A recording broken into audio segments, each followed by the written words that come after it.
नेहा की आत्मा। यह एक सच्ची घटना है। राजू नाम का एक ऑटो ड्राइवर ऑटो चला के उससे जो पैसे कमाता उससे अपना घर चलाता था और ज़्यादा पैसे कमाने के चक्कर में उसने रात को भी ऑटो चलाना शुरू कर दिया। रात में सवारी कम मिलती थी जिससे उसका ज़्यादा फायदा नहीं हो पा रहा था, इसलिए उसने अगली रात को पास के ही एक शहर रामपुर के रेलवे स्टेशन पे चला गया। काफ़ी देर से उसे कोई सवारी नहीं मिली। रात बहुत हो चुकी थी। एक लास्ट ट्रेन आने वाली थी। उस ट्रेन की सवारी के लिए राजू स्टेशन पर इंतज़ार करने लगा। बरसात का मौसम होने की वजह से वहाँ ज़ोर ज़ोर से बारिश होने लगी। तभी ट्रेन में से कुछ यात्री आए। कुछ देर बाद एक सुंदर लड़की नेहा राजू के पास आई और उससे बोली, मुझे दुर्गापुर जाना है। राजू ने उस लड़की से कहा, दुर्गापुर जाने के लिए रात का किराया 800 रुपये है। नेहा ने उससे कहा, ठीक है, अभी मेरे पास सिर्फ 500 रुपये ही हैं। मैं घर पहुंच के आपके बचे हुए 300 रुपये भी दे दूंगी। इतना सुनते ही राजू ने उस लड़की से कहा, ठीक है मैडम, मैं आपको सही सलामत आपके घर पहुंचा दूंगा। इसके बाद राजू ने नेहा को ऑटो में बिठाया और उसके घर की तरफ चल दिया। रास्ते में नेहा और ऑटो ड्राइवर एक दूसरे से बात करते चले। उसने अपना नाम नेहा बताया था।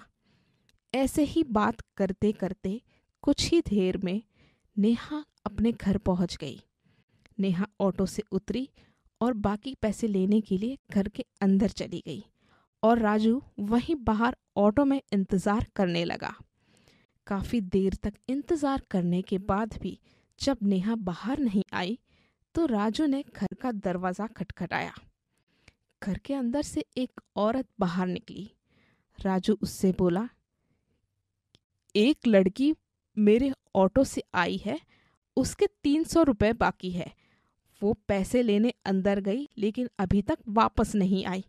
मेरे पैसे मुझे जल्दी से जल्दी दे दो, मुझे बहुत लेट हो रहा है।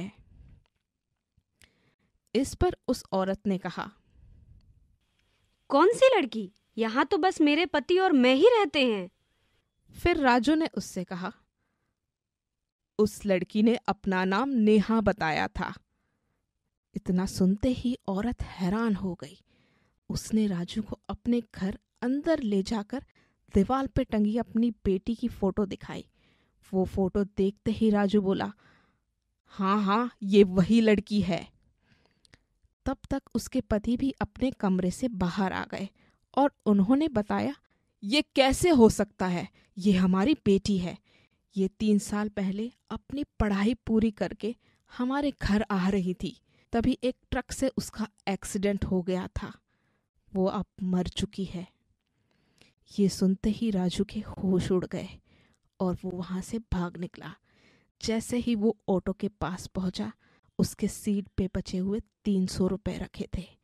पैसे देखकर राजू की हालत खराब हो गई और वो पैसा वहीं फेंक कर मंत्र पढ़ते हुए वहाँ से भाग गया। उसके बाद राजू ने कभी भी रात में ऑटो नहीं चलाया।